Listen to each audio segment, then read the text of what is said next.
isin garsiisuu barbaada. Akkuma gartanitti bikki kuni gartee bikka hiraata pirezidantii Ameerikaatii fi pirezidantiin Chaayinaadhaa itti qopheessan sanii hiraata sanii irratti gaa warreen kaampaanoota gurguddaa addunyaadhaa warri Chaayinaa kunis gartee warra kompiitar chipsii dalagus bikka takka kaayanii warra faayinaansiitis bikka takka kaayanii warra makiinaa tolchus bikka takka kaayanii akkasuma makiinaa keessaas gartee jarreen kuni warra EVdhaati makiinaa gartee warra gaa elektiroonikiidha jechuudha. Namtichi kuni gaa ni beeytanii reedduun keessanii Elon Musk jaaniin makiinaa gartee kaampaanii Teslaadha kan nama gartee gaggeessu.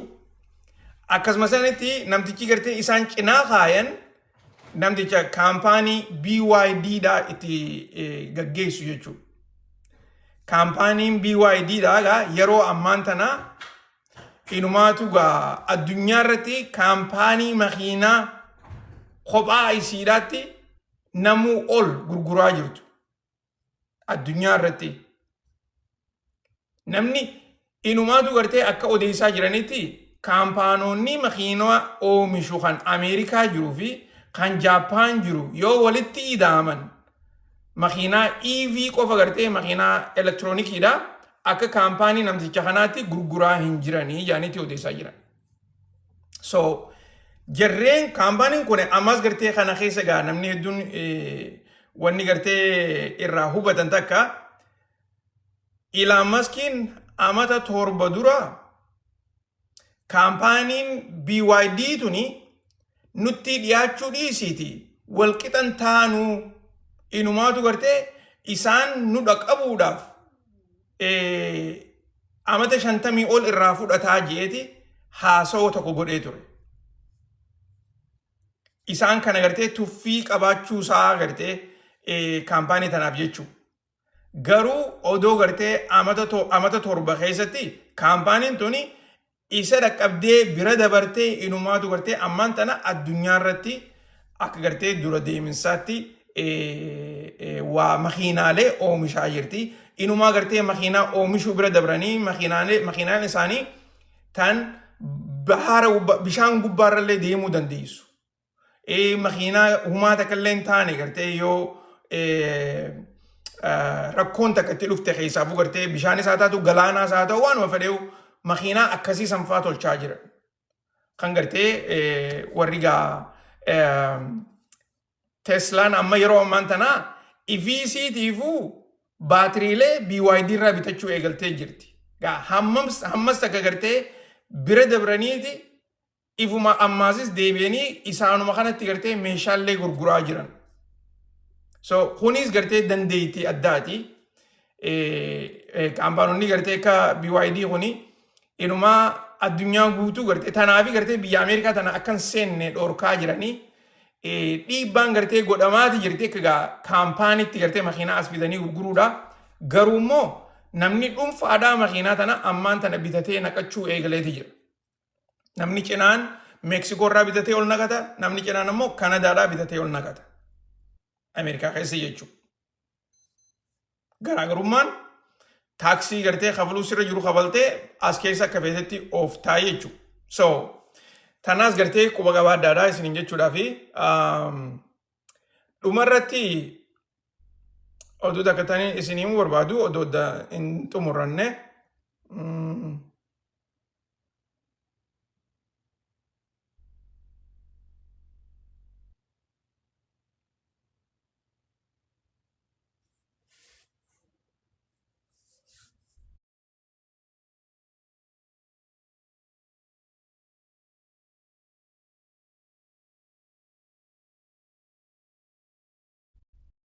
deemtu makiinaa ajaa'ibaati dhugatti.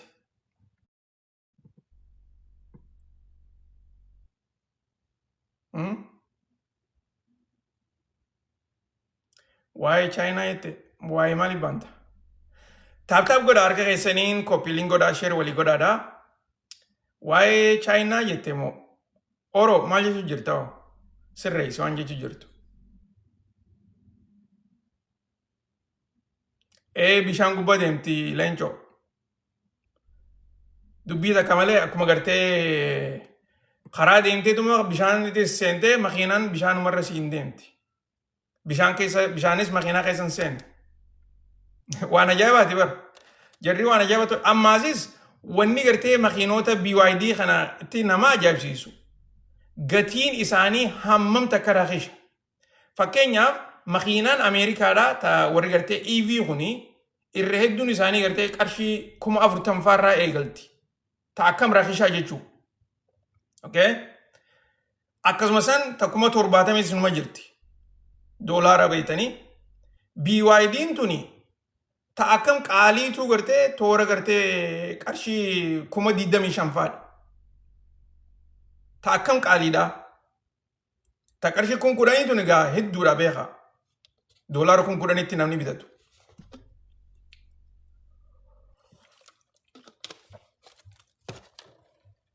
So gaaroominni BYD dha. Makiinaa gartee ka Teslaati hojii yoo wal cinaa qabdan. Takka irra raakisha. TikTok waa ergaa jira taap godha harka keessaniin. Takka irra raakisha. Lamada baatiriin isiidhaa yoo tarata guutame irra karaa dheeraa deemuu dandeessi. Sadaffaan yoo cabxees gartee daddaftee tolfachuu ni dandeessa meeshaan isiidhaa raakisha. So akkasuma sani gaawwanni gartee takka tan gatii raakishaatiin bitte takka jara biraati wajjin yoo wal cinaa qabde haa amma Teslaa fa'aa yoo wal cinaa qabde Teslaan haalaan qaaliidha akkasuma sanitti meeshaan isiitiis akkasumatti qaaliidha. Kun hundinuu gartee waan Ameerikaa taateef jette qaaliidha malee yoo akka Chaayinaatti halaaltu taate meeshaan Chaayinumarraa dhufti. Garuu ogguu asii dangartee tirfiirra haatanii waan nama gurguraniif jecha hedduu qaalii ta'uu ni dandeessi jechuudha. Okay? Tolegaa oduu tana gartee amma dura baheetiin isinii himaa ture. Amma immoo kuno arra gartee akka gartanitti NBCnis irraa haasa'utti jira. Akkumaan amma dura isinii himaa turetti lolli ammaan tana Hormuuz keessatti gartee gaggeeffamaa jiru kuni yeroo booda Hormuuz keessaa karaa baha Eeshiyaadhaa takkaa'u gartee Eastern Asia karaa gartee Strait of Malakkaatti achi gargaluudhaaf deemaa jeetiin isinii himaa ture. Warreen oduu tana yaadattan mana keessatti yoo jiraattan mallattoo naa godhaa.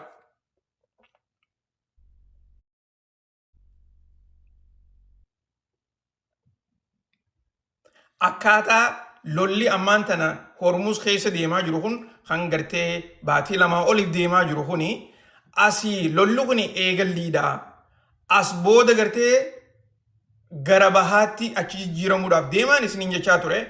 Kunoo akka gartee miidiyaan kun odeessaa jirutti inuma rakkoon Hormuuz tuni tan Hormuuz qoftiinuu gartee akkanatti addunyaa roraasaati jirti. Okay? Amma immoo ijji akka jirtutti Strait of Malakkaatti achi garagalaa jirti. Maaliif Strait of Malakkaa waa hedduutu deema. Meeshaa keessa dabra. Gaazota keessa dabra. Akkasumas meeshaaleen tuni gartee oomisha Chaayinaadhaati irra hedduun isiidha. Kan ammaan tanagaa mootummaan Ameerikaadhaa irra xiyyeeffannaadhaan. Tanaafin isin ija mootummaan Ameerikaadhaa gartee wanni isin godhuu barbaaddu lolli isaan godhuu barbaadan guddaan kan pivot to Asia jedhanii maqaa itti baasan san. Hormuuz irra Asiyaadha. Garuu immoo dursoo gaazee Iraan kana muruu barbaadan Chaayinaarraa. Akkumaan isin himaa turetti pirezidaantiin biyya Chaayinaadhaa nuufi Iraan jidduu gartee hariiroo jirtu adda hambisuu hin barbaannu jeen. Gabaabinatti afaan qulqulluudhaan. Okay? Nuufi Iraan jidduu hariiroo daldalaa, hariiroo enerjiitu jira. Akkasuma sana maasis strategically walitti waan dhiyaannuuf jecha hariiroo jabduu waan walitti qabnuuf jecha hariiroo gartee akkanuma dhiifnee biraa deemnuu miti jeeniti kana afaaniin jeen pirezidaantii Ameerikaatiin. Okay? Hogguun akkana isiniin jedhu namni tokko gartee namni tokko maal jechuudhaafaa jettanii gartee gama duubaatiin na gaafattan.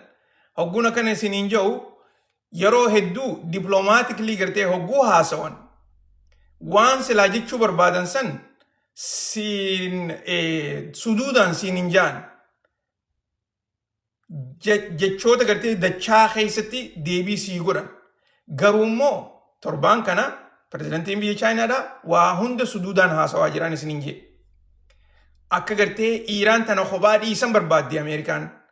Akka dhiisuu bira dabranii maasis akka gartee mootummaan Chaayinaadhaa dhiibbaa Iiraan irra gootee Iiraan namni nu cinaa dhaabbatu hin jiru Ameerikaa hojii gartee dirqama waliigaluu qabnaa akka isaan ja'an barbaadan. Pirezidantiin Chaayinaadhaa waan inni jeen nuti sovereignty biyya takkaa gartee biyya takka haalata biyya isaanii gartee biyya ta'uu isii irratti dhiibbaa takkallee wanni nuti goonu takkallee nu hin jirtu jeen. Akkuma gartee nuti waan biyya teenyaatis namni biraa dhiibbaa nurra godhu waan hin barbaanneef jecha Iiraan biyya isaanii eeggachuudhaaf mirga qabanii jeen. Okay?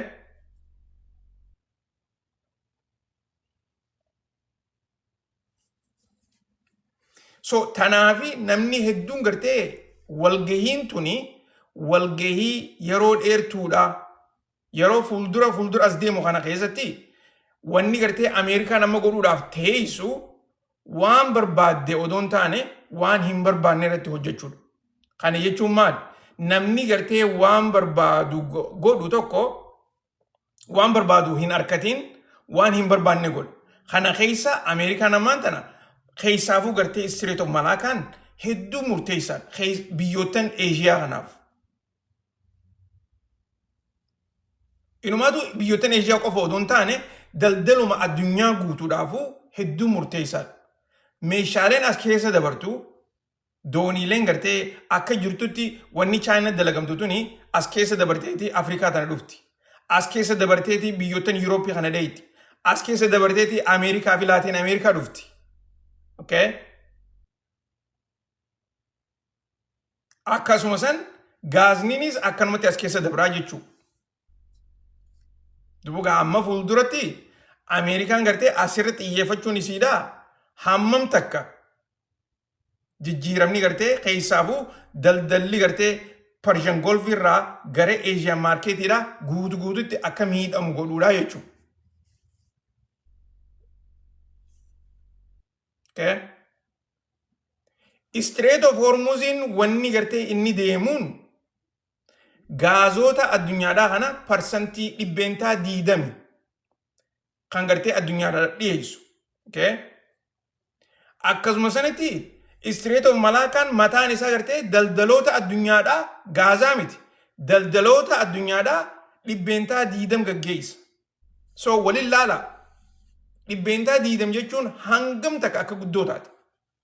Daldalaan isin jechuun jira. Gaazii isin jechuutu hin jiru. Strait gaaza qofa 20%. Strait of Malaakaan garuu immoo daldala addunyaadhaa 20%. So kuni gartee geema haalaan saflaadhaatii miti jechuudha. Biyyoottan hedduutu irraan waan kanarratti gartee miidhamuudhaaf ta'a. Maaliif Ameerikaan duruuni dooniilee waraanaa gurguddaa karaa san naqaniiti jiran achi jira. Yeroo lolli kun eegalamu ni yaadattan cinaa gartee achirraayi gara jiddu galeessa bahaa kana as deebisaa turan. Amma immoo cinaa isaanii gartee gara san achi deebisaa jiran. So lolli kun yeroo gabaabduu keessatti Hormuz irraa achitti gartee guutumatti achi jijjiiramuudhaaf ta'a jechuudha. Kuni maali? Kan guutumaa guutuu daldala gartee 20% kana itti muran jechuudha. Duraan namni magaazaaf ho'iwaataame amma immoo meeshaadhaaf ho'iwaataa jechuudha. So ikoonomiin addunyaadhaa dubbii takka malee karaa gartee recessionii takkaa'u immoo depressionitti galuudhaaf teessii ja'anitti gartee odeessaa jiran.